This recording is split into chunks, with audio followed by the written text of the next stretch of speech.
بسم اللہ والحمدللہ والصلاۃ والسلام علی رسول اللہ اما بعد۔ امام بخاری رحمہ اللہ کا جرح و تعدیل میں منہج کیا ہے، اس پر ہماری بحث جاری ہے۔ یہ موقف الامامین البخاری و مسلم کی مدد سے ہم کچھ اصولوں پر بحث کر رہے ہیں آج کی مجلس میں۔ تو عربوں نے بڑا کام کیا ہے، عجم نے اس پر کام نہ ہونے کے برابر کیا ہے، تو ہمیں ان کتابوں سے فائدہ لینا ہے،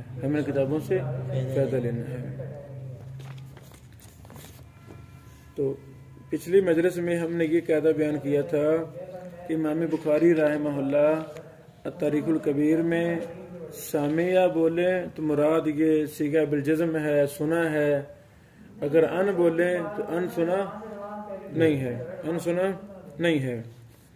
اس پر کافی زیادہ مثالیں ہیں، کافی زیادہ توجہ کریں۔ امام بخاری رحمہ اللہ ایک سطر میں کیسے لفظ سامعہ اور ان کے درمیان فرق کرتے ہیں، کیسے، توجہ کریں۔ حسین بن قبیصہ الفزاری سامع علیاً و ان عبداللہ، امام بخاری صاحب رحمہ اللہ فرماتے ہیں کہ حسین بن قبیصہ الفزاری نے علی سے سنا ہے اور عبداللہ سے روایت کرتے ہیں۔ کیا مطلب؟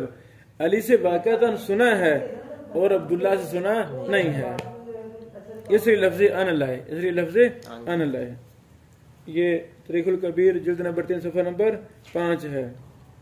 اسی طرح عبداللہ بن نیار بن مکرم الاسلمی ہیں، ان کے ترجمے میں امام صاحب لکھتے ہیں رحمہ اللہ سامع اباہ وعن عروہ، اپنے باپ سے سنا ہے اور عروہ سے نہیں سنا۔ سمجھ لگی؟ یہ تاریخ الکبیر جلد 5 صفحہ 214 ہے۔ اسی طرح عبداللہ بن سخرہ یا سخبرہ الازدی ہیں، ابو معمر الکوفی سامع خبابان وعن عمر، انہوں نے خباب سے سنا ہے اور عمر سے نہیں سنا۔ اب لفظ سامعہ اور ان میں فرق کر رہے ہیں کہ نہیں کر رہے نا؟ یعنی یہ بریک بینی کے ساتھ امام بخاری صاحب نے یہ کام کیا ہے۔ پھر کتنی مثالیں، سامع عبداللہ بن عمر وعن کعب، سمجھا گی میرے خیال میں۔ تو یہ فرماتے ہیں نیچے وَبِمَا تَقَدَّمَ مِنْ شَوَاهِدْ يَتَبَيَّنُ لَنَا أَنَّ الْبُخَارِيَّ إِذَا لَمْ يَثْبُتْ عِنْدَهُ اسْمُ صاحب ترجمہ مِمَّا روَى عَنْهُ فَإِنَّهُ يَأْتِي بِكَلِمَةٍ عَنْ محل سامعہ، سامعہ کی جگہ ان اس وقت لاتے ہیں جب امام بخاری رحمہ اللہ کے ہاں اس سے سماع ثابت ہوتا نہیں۔ اچھا، اس دوران محترم بھائی نے ایک بڑا اہم سوال بھی کیا تھا، اس کی وضاحت۔ سوال یہ تھا شیخ صاحب کا کہ امام بخاری رحمہ اللہ کا یہ اصول کہ لفظ سامعہ سے وہ سماع ثابت کرتے ہیں، لفظ ان سے سماع ثابت کرتے نہیں، تو صحیح بخاری میں تو بے شمار سندوں میں لفظ ان ہے۔ یہ اچھا سوال تھا، ہمیں سوال کرنا چاہیے، جو ذہن میں بات ہے وہ کرنی چاہیے تاکہ ہمیں کوئی مزید فائدہ ملے، شرح صدر ہو جائے۔ اس کا پہلا جواب یہ ہے کہ صحیح بخاری اور مسلم کی صحت پر اتفاق ہے، اجماع ہے محدثین کا، تو بات ختم ہوئی، وہاں یہ قاعدہ فٹ ہوگا نہیں۔ دوسری بات، مدلسین کا آنا بھی بخاری مسلم میں سماع پر محمول ہے، بات ختم ہوئی۔ تیسری بات، صحیح بخاری مسلم کے علاوہ سنن اربع وغیرہ، مسلم وغیرہ میں مدلس ان سے بیان کرے، تیسرے چوتھے طبقے کا راوی مدلس راویان سے بیان کرے تو اس کی روایت ضعیف ہے، وہاں سماع کی اصلاح ضروری ہے۔ لیکن یہ بھی یاد رہے بخاری مسلم کے علاوہ اگر غیر مدلس راوی، مدلس نہیں ہے، غیر مدلس راوی ان سے بیان کرے تو وہاں ان سے مراد سماع ہی ہوتا ہے، کوئی فرق ہوتا نہیں۔ ان اور ان اور سمیتو کا فرق اس وقت ہمیں ضرور کرنا ہے جب مدلس راوی ہو، تیسرے چوتھے طبقے کا مدلس راوی ہو، چونکہ پانچویں طبقے کے مدلسین وہ ضعیف بھی ہیں اور پہلے دوسرے کی قلیل تدلیس ہیں، ان کی تو محدثین نے ویسے قبول کی ہے، بات ختم ہوئی۔ تو امام بخاری رحمہ اللہ اس اصول میں تاریخ الکبیر میں اپنے اصول حدیث کا مسئلہ سمجھا رہے ہیں۔ تو تاریخ الکبیر میں اصولی بحث ہو رہی ہے، یہ کوئی حدیث کی کتاب نہیں ہے۔ ہاں انہی اصولوں کو مد نظر رکھتے ہوئے امام بخاری صاحب رحمہ اللہ نے صحیح بخاری کو ترتیب دیا ہے، وہاں الحمدللہ جہاں بھی ان آئے گا صحیح بخاری میں وہ سما ہی محمول ہوگا، اس میں کچھ شبہ نہیں ہے۔ سمجھا گی میرے خیال میں۔ پھر دوسرا شیخ نے سوال کیا تھا کہ ابن حجر رحمہ اللہ نے طبقات المدلسین میں 5 طبقات بنائے ہیں اور ذہبی صاحب رحمہ اللہ نے 15 طبقے بنائے ہیں، کسی کتاب میں 10، کسی میں 20، کسی میں 30 بنائے ہیں۔ تو ہر مصنف کا اپنا منہج ہوتا ہے، اپنا منہج ہوتا ہے۔ دوسری بات، مسئلہ تدلیس میں امام ابن حجر نے 5 طبقے بنائے ہیں، تو امام ذہبی نے مسئلہ تدلیس میں 10 طبقے نہیں بنائے، وہ ان کی اور کتابیں ہیں۔ تذکرۃ الحفاظ مدلسین کی کتاب نہیں ہے، سیر العلام نبلا مدلسین کی وہ عام روایت حدیث کی کتابیں ہیں، تو ان کے الگ الگ انہوں نے طبقات بنائے ہیں۔ تو یعنی کہ مختلف محدثین نے اپنی طبقات کی کتابوں میں مختلف چیزوں کو سامنے رکھتے ہوئے کسی نے 10 سال کی تقسیم کی، کسی نے 50 سال، کسی نے 100 سال کی، کسی نے 20 سال کی، ہے نا، اس اعتبار سے طبقات بنائے ہیں۔ مختلف کتابوں میں مختلف طبقات ہیں، واضح۔ تو ان امام ذہبی صاحب کے طبقات کا تعلق ابن حجر کے مدلسین والے طبقات سے کوئی تعلق نہیں ہے، کوئی لینا دینا نہیں ہے۔ اچھا، اللہ اکبر۔ امام بخاری رحمہ اللہ نے تاریخ الکبیر میں کئی راویوں کے شروع میں کہا ہے ان فلان، کیا کہا ہے؟ ان فلان۔ اور دوسری جگہوں پر امام بخاری صاحب نے وضاحت کی ہے کہ اس کا فلان سے سما ثابت نہیں ہے، بات ختم ہوئی۔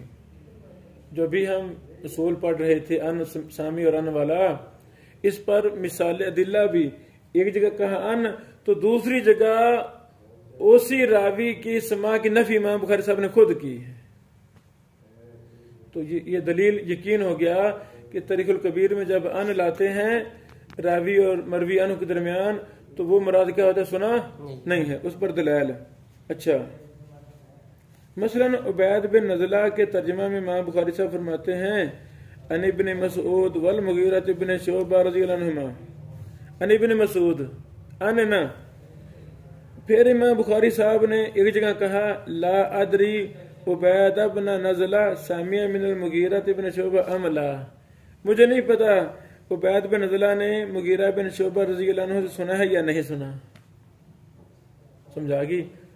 یعنی ایک جگہ ان لکھا تو دوسری جگہ اسی راوی کے سما کی نفی کر رہے ہیں، مجھے نہیں پتا سنا ہے کہ نہیں سنا۔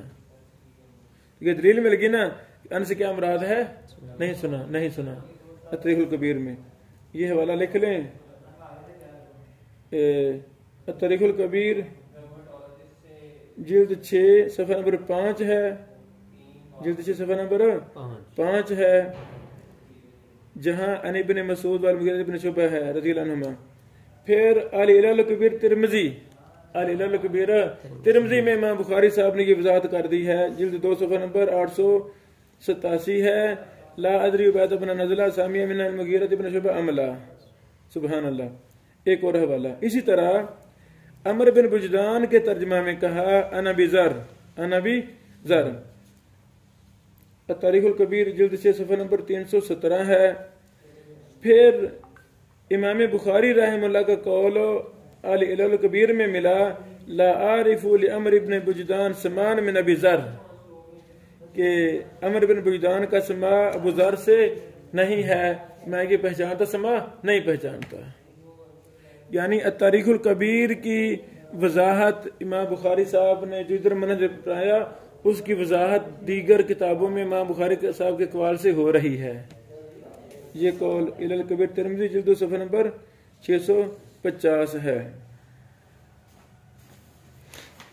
یہ چند دلائل اس بات پر دلالت کرتے ہیں کہ امام بخاری رحمہ اللہ لفظ سامعہ سے مراد بالجزم سماع مراد لیتے ہیں اور ان سے مراد سماع کی نفی مراد لیتے ہیں۔ اس پر یہ دلائل بھی بڑے مضبوط ہیں۔ اللہ اکبر۔ اسی طرح دکتور خالد بن منصور الدریس حافظہ اللہ مکہ مکرمہ والے فرماتے ہیں کہ جہاں امام بخاری صاحب ان لکھ رہے ہیں تو ہمیں اور بھی دلائل ملے ہیں۔ دیگر محدثین بھی ان روایتوں کو راوی سے جب وہ بیان کرتا ہے ان میں جن کو امام بخاری ان کہا ہے تو ان کو مرسل قرار دیتے ہیں۔ کیا کہتے ہیں؟ مرسل۔ یعنی امام بخاری صاحب نے جن سے ان کے ساتھ ذکر کیا ہے مترجم لہو سے، تو وہ اسی کو محدثین نے کیا کہا ہے؟ مرسل کہا ہے۔ سبحان اللہ۔ یہ بھی دلیل ہے۔ اس پر پھر انہوں نے اور مثالیں دی ہیں۔ مثلا ممتور ابو السلام الحبشی الارج الاسود الدمشقی ہیں ان صبان۔ یہ تاریخ الکبیر جلد 8 صفحہ نمبر 57 ہے۔ تو یحییٰ بن معین رحمہ اللہ سے سوال کیا گیا حل سمع ابو سلام من صبان قال لا، انہوں نے کہا نہیں سنا۔ واضح۔ امام بخاری جو ان کہہ رہے ہیں تو ابن معین اسی کو کہہ رہے ہیں سنا نہیں ہے۔ اس کا حوالہ المراسیل لابن ابی حاتم صفحہ نمبر 168 ہے۔ اسی طرح ابن معین نے کہا علی بن مدینی اور احمد بن حنبل نے کہا ہے، لو جی، یعنی علی بن مدینی احمد بن حنبل نے بھی رحم اللہ اجمعین ابن معین کی طرح سماع کی نفی کی ہے۔ واضح۔ اچھا، ابن ابی حاتم کہتے ہیں میں نے اپنے باپ سے سنا، کیا ابو سلام نے زبان سے سنا؟ کالا قد روا، انہوں نے روایت کی ہے۔ ولا ادری سمعہ ام لا، میں نہیں جانتا سنا ہے یا نہیں سنا۔ اللہ اکبر۔ مراسل ابن ابی حاتم صفحہ نمبر 168 ہے۔ اس طرح اور بھی مثالوں میں سے امام بخاری صاحب نے کہا عطا بن فروخ ان عثمان، کیا کہا؟ عطا بن فروخ ان عثمان۔ تو علی بن مدینی نے کہا لم یلق عثمان رضی اللہ عنہ، کہ امام علی بن مدینی فرماتے ہیں سیدنا عثمان رضی اللہ عنہ سے وہ ملاقات نہیں ہے۔ لم یلق عثمان یعنی عطا بن فروخ کی عثمان غنی رضی اللہ عنہ سے ملاقات نہیں ہے۔ گویا کہ علی بن مدینی رحمہ اللہ نفی کر رہے ہیں ملاقات کی اس راوی کی اس سے جس کے درمیان امام بخاری صاحب نے حرف ان لکھا ہے۔ یہ بھی بڑے سے کبھی مضبوط دلائل ہیں۔ سبحان اللہ۔ یہ حوالہ 8 نمبر تہذیب و تہذیب جلد 7 صفحہ نمبر 210 ہے۔ اس طرح کافی زیادہ یہاں مثالیں موجود ہیں۔ واضح۔ اچھا میرے عزیزو، یہ جو میں نے شروع میں کہا تھا نا بطور تمہید کہ لفظ سامعہ کے متعلق تاریخ الکبیر کا دراسہ کریں تو بڑے زیادہ اصول و ضوابط ہمیں ملتے ہیں تاریخ الکبیر سے لفظ سامعہ پر۔ تو چند مثالیں بات واضح ہو گئی ہے نا۔ یہ بھی کتاب ہم اگلے دنوں میں شائع کریں گے، تو پھر اس میں آپ خود بھی ساری چیزیں ضرور پڑھنا انشاءاللہ العزیز۔ اچھا، یہ پہلی بات تھی۔ اسی مقالہ میں ایک دوسری بحث بھی ہے، اسی مقالہ میں دوسری بحث۔ اچھا،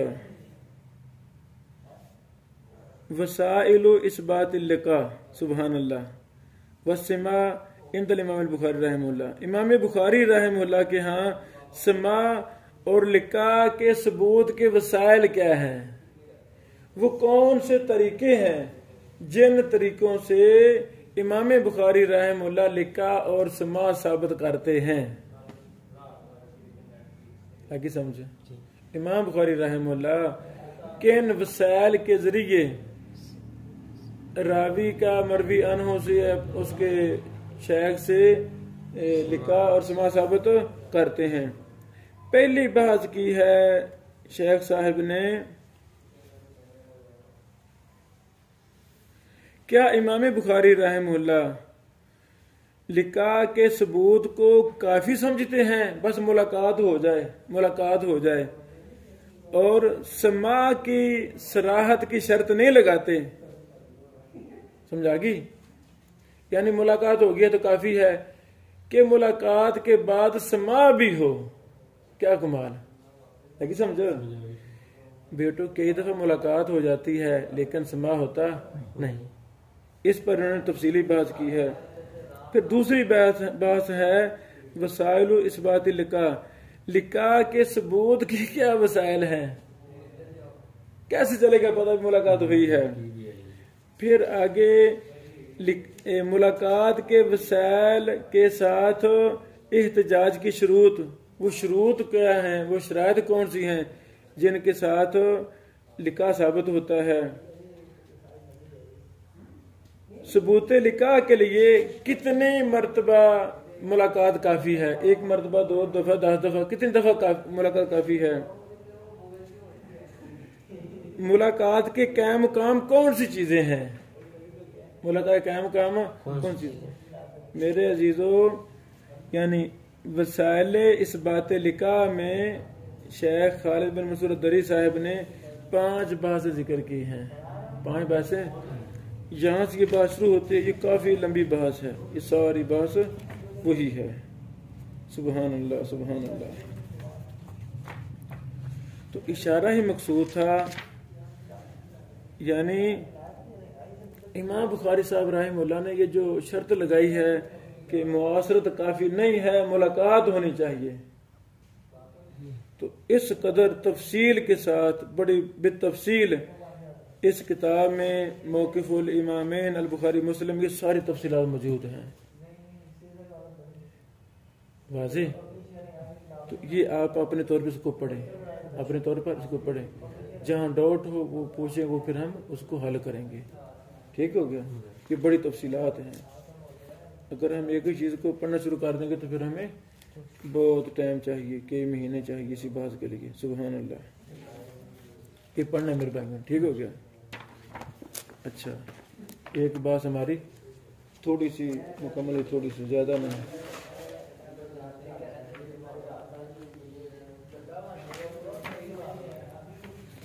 اچھا، ایک اور بڑی اہم بات، امام بخاری رحمہ اللہ کے حوالہ سے پوچھا جاتا ہے کیا حسن لغیری ہی حجت ہے امام بخاری رحمہ اللہ کی؟ ہاں، تو ہاں بالکل حجت ہے امام بخاری صاحب کی، ہاں حسن لغیری ہی حجت ہے۔ اس کی دلیل کیا ہے؟ یہ حوالہ نوٹ کریں، ترمذی حدیث نمبر 1200 ہے، گی 366 1366 نمبر حدیث ہے سنن ترمذی میں۔ ٹھیک ہو گیا؟ یہ دلیل ہے کہ امام بخاری رحمہ اللہ کی حسن لغیری ہی حجت ہے۔ ابھی ہم اس کو پڑھتے ہیں۔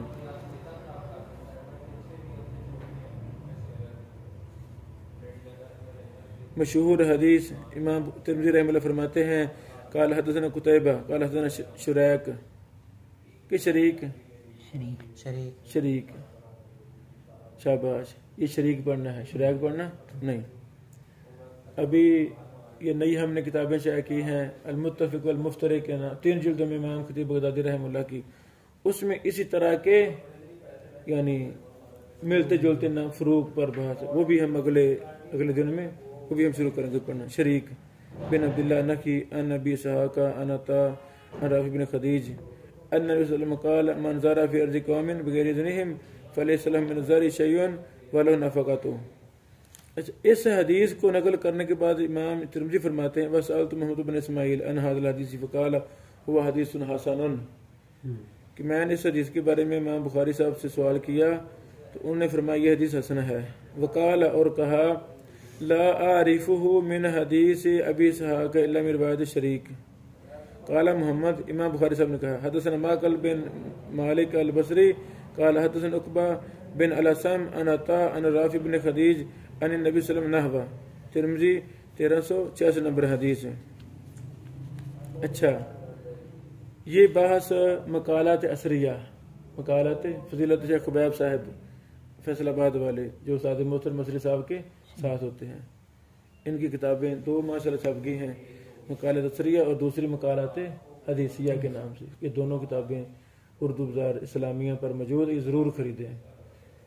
اثریہ مقالہ اثریہ تو نیٹ پر بھی ہے، اس سے فائدہ لیں. بڑی یہ بحث مقالہ اثریہ میں ہے. شاہ صاحب فرماتے ہیں حضرت رافع بن خدیج کی اس حدیث کی دو سندیں مذکور ہیں، پہلی قتیبہ سے، دوسری مالک بن مالک البصری سے.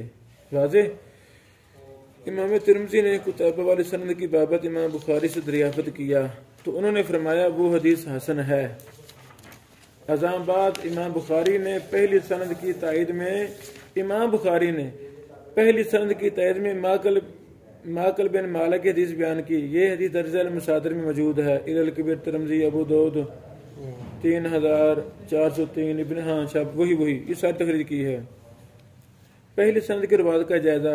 قتیبہ بن سعید ثقہ ثبت ہیں، شریک رائی پر تبصرہ اندار ہے. ابو اسحاق عمر بن عبداللہ الحمدانی ثقہ عبد ہیں، اختلاط بآخر.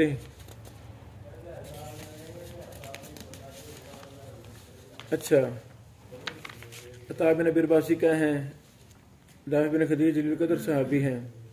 عطاء بن ابی رباح ثقہ ہیں، فقیہ ہیں، فاضل ہیں، لیکن کثیر الارسال صحیح تقریب. دوسری سند ماقل بن مالک مقبول راوی ہے، ذہبی صاحب نے انہیں ثقہ قرار دیا ہے. عقبہ بن عبداللہ سم ضعیف ہیں، ربما دلسا. شریک بن عبداللہ امام بخاری سے کثیر غلط کہا ہے. ابن العربی نے امام بخاری سے یاہم کثیرن کے الفاظ شریک کے بارے میں نقل کیے ہیں عادت الحفظی میں. امام بخاری نے شریک کی ایک روایت کو لیسا بھی صحیح قرار دیا ہے، لیسا بھی صحیح الا ترمذی صفحہ 36. نیز نے فرمایا اس حدیث میں اضطراب ہے، مجھے معلوم نہیں کہ شریک کے علاوہ اس کا کوئی اور بھی راوی ہے، اس نے یہ حدیث صحیح ضبط نہیں کی. امام ترمذی رقم تراز ہیں، گویا امام بخاری نے شریک کی روایت محفوظ قرار نہیں دیا الا ترمذی. اچھا جی، ان چاروں اقوال سے معلوم ہوا کہ شریک امام بخاری کے اندر صحیح الحفظ اور ضعیف راوی ہے، جیسا کہ شریک کے بارے میں دیگر اہل علم کی رائے ہے. مگر اس کے باوجود امام بخاری رحمہ اللہ نے اس کی تحسین کی ہے. اس حدیث کی دوسری سند بھی معان ذکر کر دی ہے. پیتے ہیں شریک جب منصب قضات پر فیاض ہوئے تو ان کا حافظہ بگڑ گیا. چنانچہ امام ابن حبان فرماتے ہیں وہ عمر کے آخری حصے میں روایت میں غلطی کرتے تھے، ان کا حافظہ بگڑ گیا تھا. متقدمین جنہوں نے ان سے واسط ایک شہر کا نام ہے میں سما کیا، ان کے سما میں تخلیط نہیں، یعنی اسے کہتے ہیں اختلاط سے پہلے سما. ان میں جیسے یزید بن ہارون صاحب بن ازرق، متاخرین نے ان سے کوفہ میں جو سنا ہے اس میں اوہام کی برمار ہے. متاخرین اختلاط کے بعد والے ان کی روایتوں میں غلطیاں ہیں، تو پہلے والے میں غلطیاں نہیں ہیں. الثقات ابن حبان جلد 6 صفحہ نمبر 444.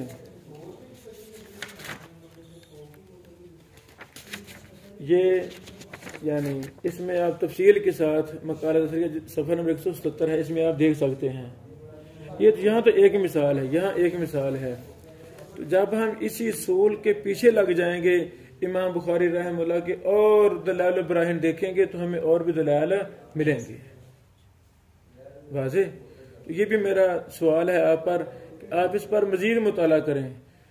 عرب علماء امام محدثین نے جو بحثیں لکھی ہیں اسی مسئلہ پر امام بخاری کی حسن گہری، وہ بندہ پڑھے تو اس طرح بائک اندر کر دوں آپ کی جی کر دیں. چابی. اس طرح بندہ ایک اصول میں آگے سے آگے چلا جاتا ہے. میرے عزیزو، یہ جو بھی بحث ہم نے کی ہے امام بخاری رحمہ اللہ والی، حسن گہری والی، شیخ صاحب سوال کرتے ہیں حسن گہری کی تعریف کیا ہے؟ حسن گہری کی تعریف کیا ہے؟ ایسی حدیث جس کی سند میں ضعف ہو، ضعف خفیف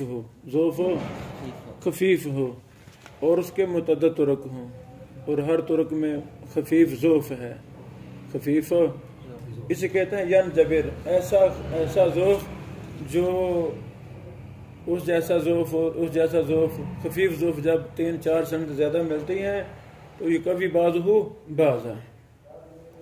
اگر شدید ذوف ہے، شدید ذوف کی صورت میں حسن لغیری بنتی نہیں۔ بعض کتب احناف وغیرہ میں کذاب، دجال، وزار راویوں کی روایتوں کی زیادہ سندیں ہیں تو کہہ دیا حسن لغیری ہی کہہ دیا گیا، تو یہ تو پھر اصولی جس کا مسئلہ ہے ہی نہیں، اس کو حسن لغیری کہتے ہی نہیں۔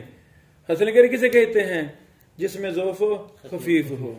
ہمارے بعض اساتذہ میں سے بعض وہ کذاب، وزار، دجال کی زیادہ سندوں والی روایتوں کو ضعیف قرار دیتے تو وہ جو حسن لغیری ہی محدثین کی حجت تھی اس کو بھی ضعیف قرار دے بیٹھے، نقصان ہو گیا، پریشانی آئی، پھر علماء نے رد کیا۔ اچھا، دوسرا بھائی نے بہت اچھا سوال کیا، کیا اچھا سوال دوسرا کیا لکھا؟ امام بخاری یقول لراوین ہوا ضعیف فکیف یحتج بہ، خود ہی ضعیف کہتے ہیں اس راوی کو اور خود ہی اس سے استدلال کرتے ہیں۔ حسن لغیری، ہاں، یعنی حسن لغیری والی مثال میں خود راوی کو ضعیف کہا اور خود حجت پکڑی، تو انہوں نے 2 سندوں کو ملا کر حسن کہا۔ امام بخاری صاحب نے 2 سندوں کو ملا کر کیا کہا؟ حسن کہا نا امام بخاری صاحب نے، ایک سند کا اعتبار کیا نہیں۔ اگر اس کی ایک ہی سند ہوتی تو یہ روایت ضعیف ہی ہونی تھی، امام بخاری صاحب کے ہاں بھی ضعیف ہے۔ اب امام بخاری رحمہ اللہ اس کی دوسری سند بھی پیش کر رہے ہیں اور دونوں میں ذوف خفیف ہے، تو ان کو جب اکٹھا کریں گے تو وہ حسن لغیری بن جائیں گی، واضح۔ اچھا، یہ جو بھی ہم نے بات کی ہے اس کے حوالے سے کوئی سوال ہو تو آپ کریں۔ سوال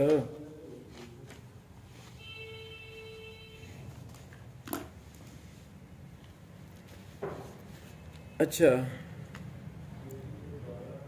آج کی ایک اور بڑی اہم بات، امام بخاری رحمہ اللہ نے اپنی کتاب التاریخ الکبیر میں کچھ اصطلاحات کو بڑا زیادہ استعمال کیا ہے، ایسے الفاظ جو کثیر استعمال کیے ہیں۔ اب ہم ان پر بحث کرتے ہیں۔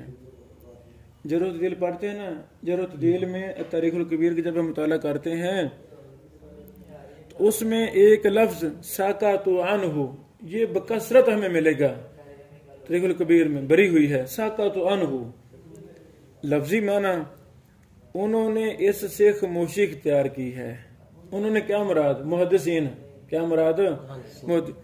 یعنی ایک راوی کی حالات لکھ رہے ہیں، آگے اس پر جرح نہیں لکھی، نہ تعدیل لکھی ہے، اسی کا ہے یا ضعیف ہے، بلکہ کیا لکھا؟ ساکات عنہ۔ کیا مطلب؟ محدثین نے اسے خاموشی اختیار کی ہے۔ تو اب ساکات عنہ سے مراد کیا ہے؟ ساکات عنہ سے اس پر کئی مثالیں۔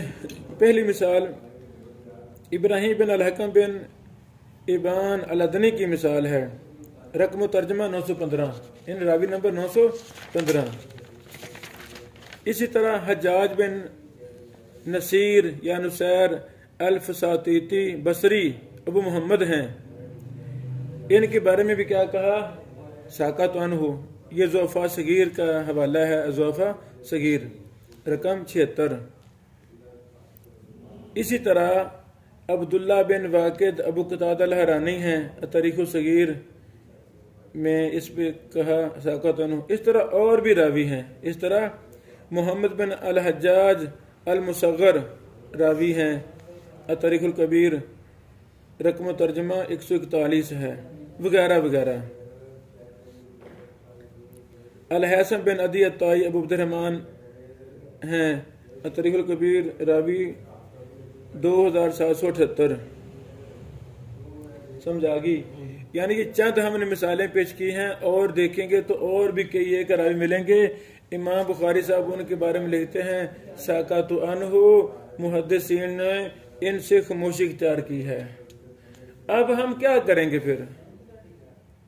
پہلا کام ہم نے کرنا ہے اس راوی پر دیگر محدثین نے جو کلام کیا ہے وہ ہم جمع کریں گے۔ امام بخاری رحمہ اللہ کی تحقیق میں محدثین نے خاموشی اختیار کی ہے، تو ہم اپنا تتبع کریں گے، تحقیق کریں گے کہ محدثین کا کوئی قول ان کے بارے میں ملتا ہے یا نہیں ملتا، پھر ہم فیصلہ کریں گے۔ ایک گزرے ہیں علامہ سخاوی رحمہ اللہ، 902 ہجری میں فوت ہوئے، انہوں نے فتح المغیث اپنی کتاب میں، اصول حدیث کی کتاب، انہوں نے ساکات عنہ اور وفیہ نظر کی اصطلاح کو 6 مرتبہ میں شمار کیا ہے۔ کس مرتبہ میں؟ 6 مرتبہ میں۔ اور لفظ ساکات اور فیہ نظر یہ اور بھی محدثین نے استعمال کیا ہے، اور محدثین نے استعمال کیا ہے۔ مثلا ابو حاتم رازی ہیں، انہوں نے ابراہیم بن عثمان العبسی ابو شیبہ الواسطی کے ترجمہ میں کہا ساکات عنہ۔ آئی سمجھ؟ اس طرح اور بھی حوالے مل سکتے ہیں۔ اب ہمیں یہاں سے ایک نقطہ مل گیا ہے کہ اشارہ ہنٹ سے مل گیا۔ میری آپ سے گزارش ہے آپ تتبع کریں، صحیح بخاری میں کتنے راویوں کو ساکات عنہ کہا گیا ہے، اور صحیح بخاری کے علاوہ دیگر کتب جرح و تعدیل میں کن کن راویوں کو ساکات عنہ کہا گیا ہے۔ دراسہ ہوگا نا، ایسے ہی شوق پیدا ہوتا ہے۔ امام ابو حاتم رازی رحمہ اللہ کا یہ حوالہ الجرح و تعدیل ابن ابی حاتم جلد صفحہ 115 ہے۔ اب اگلی بات ہے کہ امام بخاری صاحب جب کہیں ساکات عنہ اس سے مراد کیا ہے، اس سے مراد کیا ہے؟ پہلی بات ابن کثیر رحمہ اللہ فرماتے ہیں جس راوی کے بارے میں امام بخاری صاحب ساکات عنہ کہیں یا فیہ نظر کہیں تو مراتب جرح کا سب سے ادنا مرتبہ مراد ہوتا ہے، سب سے ادنا مرتبہ مراد ہوتا ہے۔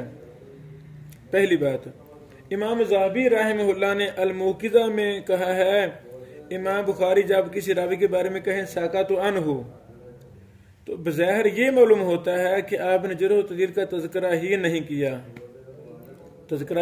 کیا، لیکن تتبع استقراء سے ہم اس نتیجے پر پہنچے کہ وہ تاراکوہ کے معنی میں ہے۔ یہ کون فرما رہے ہیں؟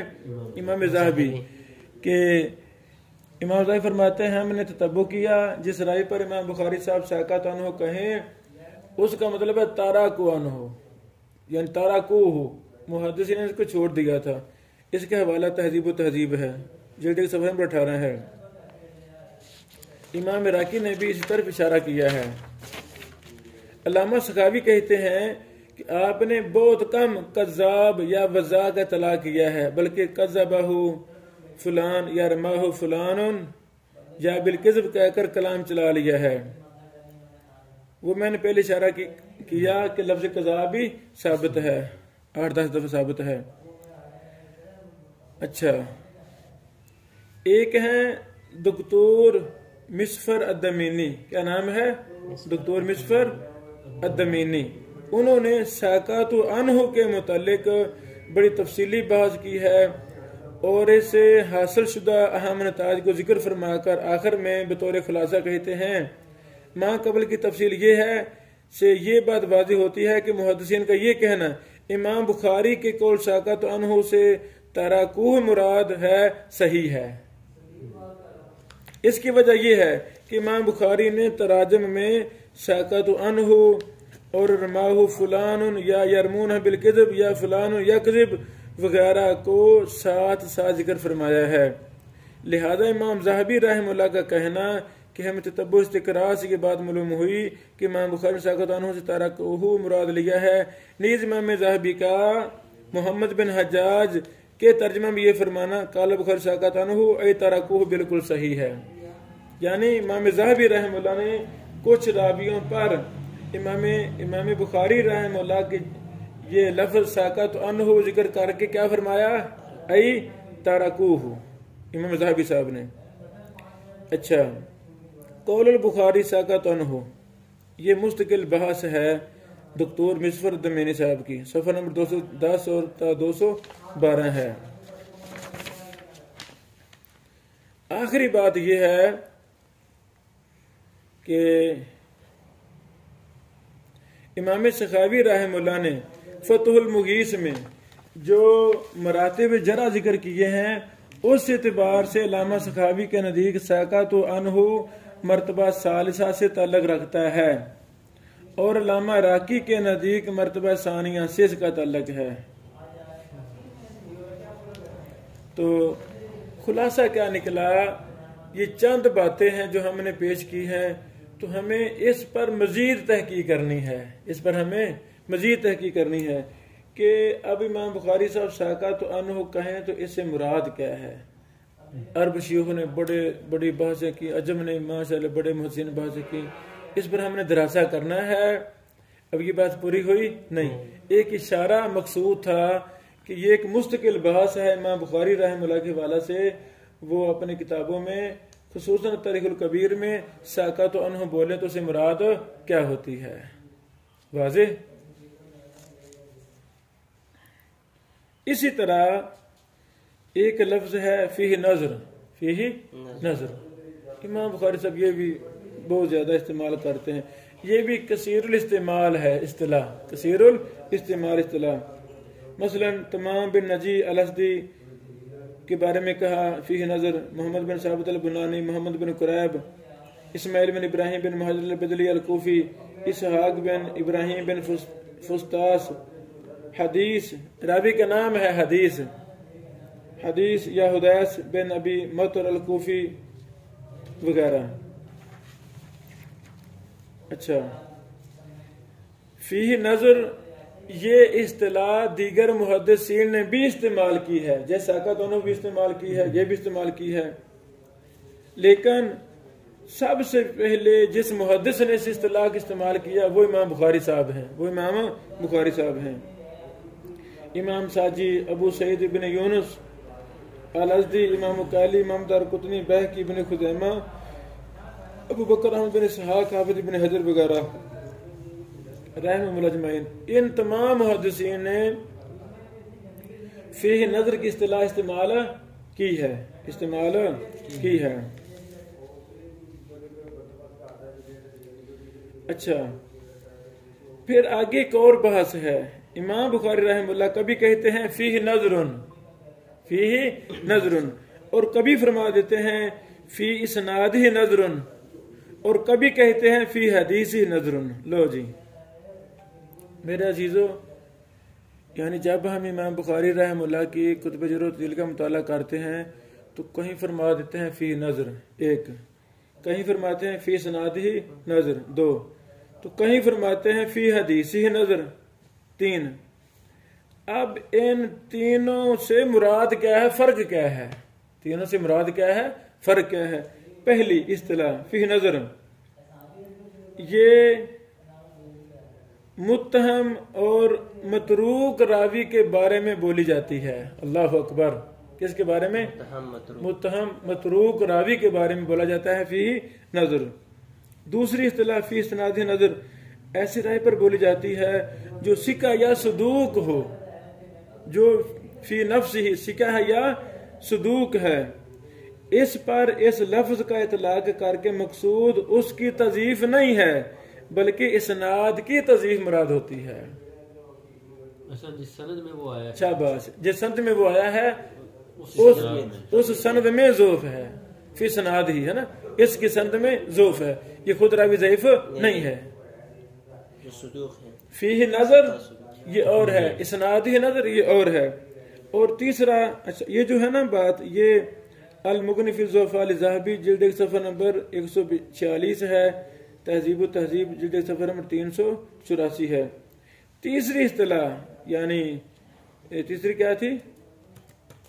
فی حدیث نظر کا اطلاق ایسے دعوی پر ہوتا ہے جو فی نفس ہی صالح ہو، فی نفس ہی ٹھیک ہے، لیکن اس کی حدیث مطروح ہوتی ہے، اس کی حدیث مطروح ہوتی ہے، چھوڑی جاتی ہے راوی کی غفلت یا سوء حفظ کی وجہ سے، چنانچہ وہ قابل استشہاد نہیں ہوتا۔ اس کی تفصیل کا ہے التنقیل، التنقیل کی کتاب ہے مولوی جمانی۔ مولوی جمانی رحمہ اللہ کی تمام کتابوں سے علوم حدیث جرح و تعدیل کی بحوث کو 4 جلدوں میں کر بھی شاہ نے لا کر دیا ہے۔ مسوع، ایک مسوع بنا دی، وہ بھی ہم کتاب اگلے دنوں میں شائع کریں گے انشاءاللہ العزیز. بہت اچھی کتاب ہے، بہت 4 جلدوں میں. تنقیل جلد صفحہ نمبر 204 205 ہے. سمجھا گیا آپ کو؟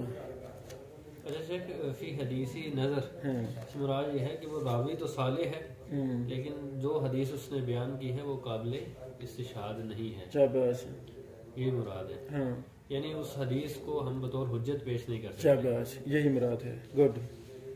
اچھا اگلی بات، امام بخاری اور فیہ نظر سے مراد. امام بخاری جب کہیں فی نظر سے مراد کیا ہے؟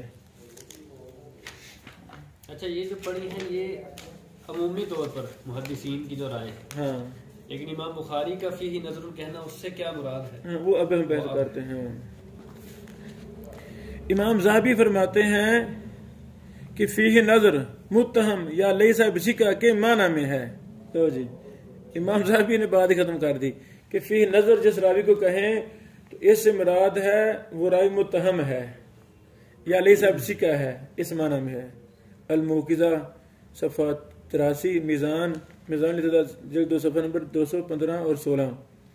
امام ابن کثیر فرماتے ہیں فی نظر سے مراد یہ ہے کہ وہ مراتب جرح کا سب سے ادنا درجہ ہے. جرح کا ادنا درجہ ہے. اختصار علوم الحدیث صفحہ نمبر 106.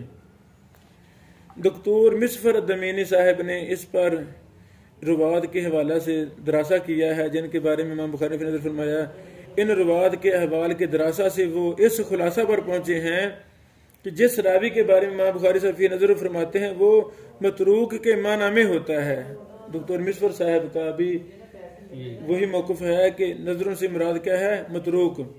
جیسا کہ علامہ سخاوی فرماتے ہیں فتح المغیث جلد صفحہ 18، نہ کہ متہم کے معنی میں جیسا کہ علامہ ذہبی نے فرمایا ہے، اور نہ اس معنی میں جن کی ابن کثیر نے فرمایا ہے. صحیح.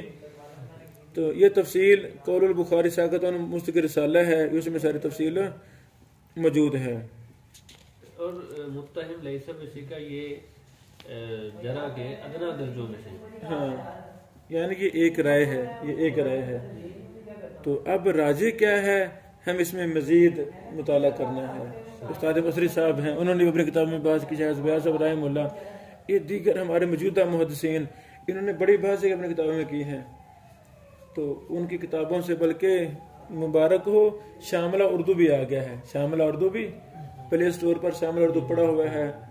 اس میں آپ یہی بحث سرچ کریں فی نظر، تو ہمارے اردو کتابوں میں اگر اس پر کسی بڑے شیخ محدث نے بات کی ہے تو آپ کو وہاں تفصیلات ملیں گی. فائدہ ہو گیا نا؟ الحمدللہ. سمجھ آ گئی میرے خیال میں.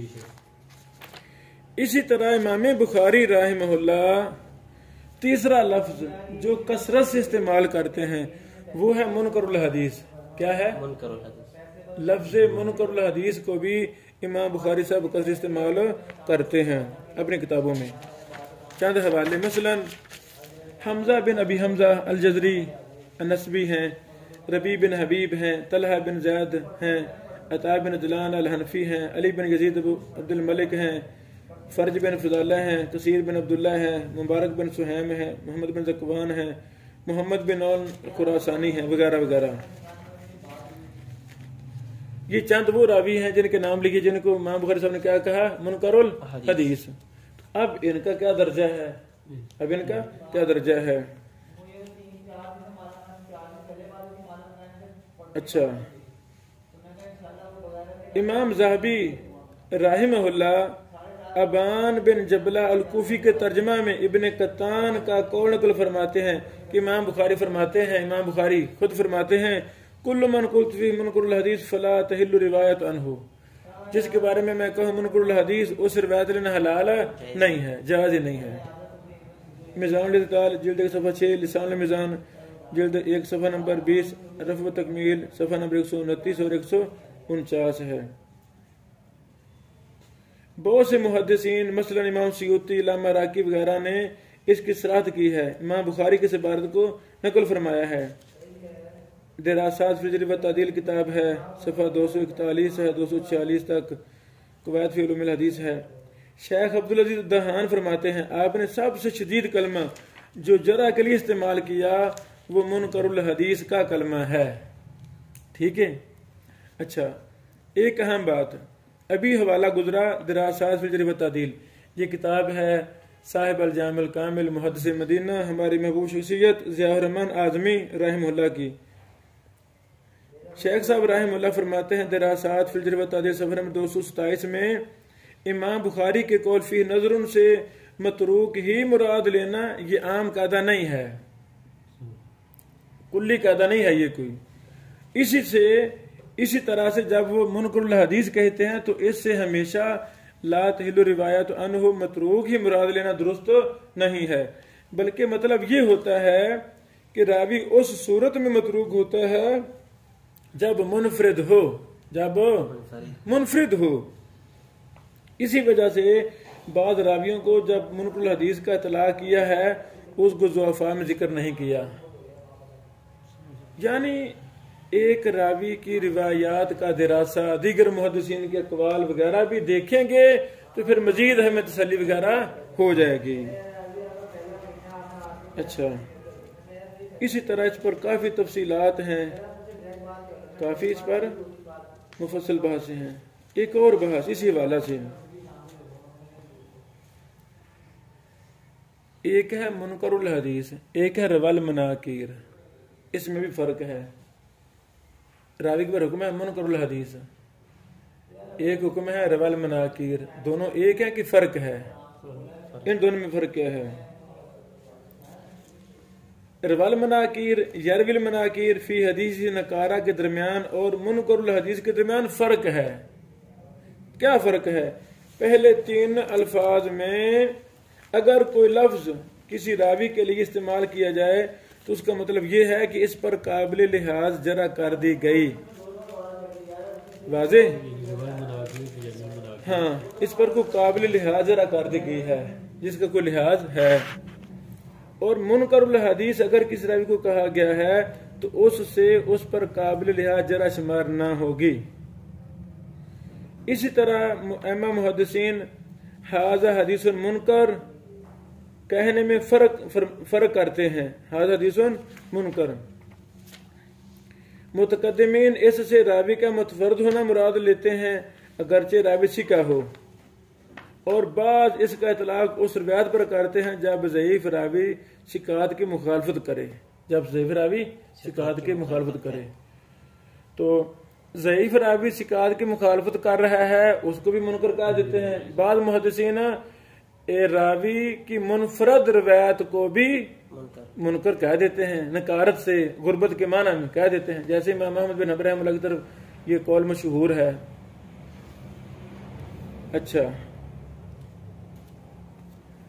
یعنی آج کی مجلس میں امام بخاری رحمہ اللہ کی چند اصطلاحات پر ہم نے بحث نہیں کی، بس ان کا اشارہ کیا ہے تاکہ ہمارا ذہن وسیع ہو کہ امام بخاری رحمہ اللہ کی کتب جرح و تعدیل جب پڑھیں گے تو ہمیں اس طرح کی اصطلاحات سے واسطہ پڑے گا۔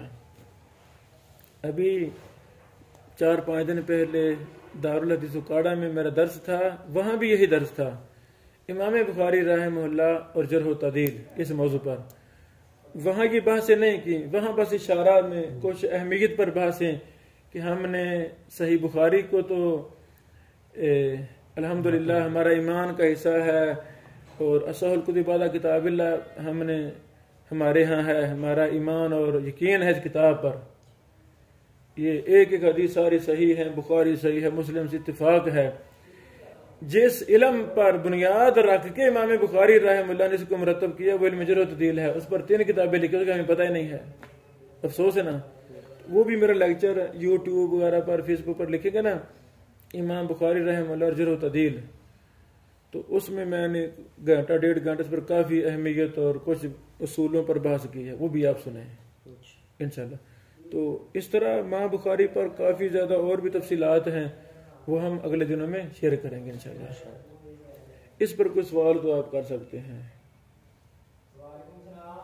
یہ جو ہمارے بھائی لائیو ہیں، بلال احمد ڈار صاحب مرحبا شیخانہ، جی ایک بہنہ بھی ہیں اور بھی بھائی، تو آپ سوال بول کر بھی کر سکتے ہیں، کوئی بھی آپ کے ذہن میں ہو، اور لکھ کر بھی سوال کر سکتے ہیں۔ مرحبا۔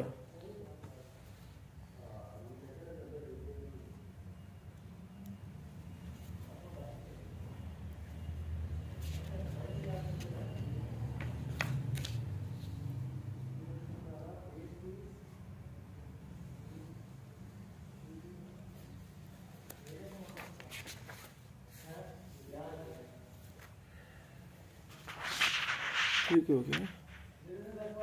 بارک اللہ.